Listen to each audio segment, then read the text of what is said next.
ఒక్క నిమిషం మీరు ఈ కామెంటరీని వింటూ మీకు మీరు గుర్తు చేసుకోండి.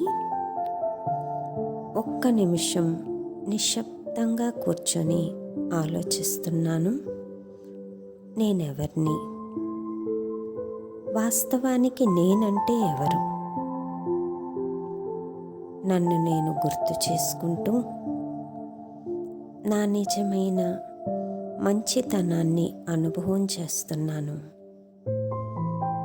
నాలో ఉన్న అంతర్గత సానుకూలతను మర్చిపోయాను. ఈ నిశ్శబ్దం అసలైన ఆధ్యాత్మిక స్వభావాన్ని, శాంతిని మరియు గౌరవాన్ని తిరిగి అనుభవం చేస్తున్నాను. నన్ను నేను శక్తులతో నిండుగా అనుభవం చేస్తున్నాను. అనుభవం చేస్తూ తిరిగి ధ్వని ప్రపంచంలోకి వస్తున్నాను.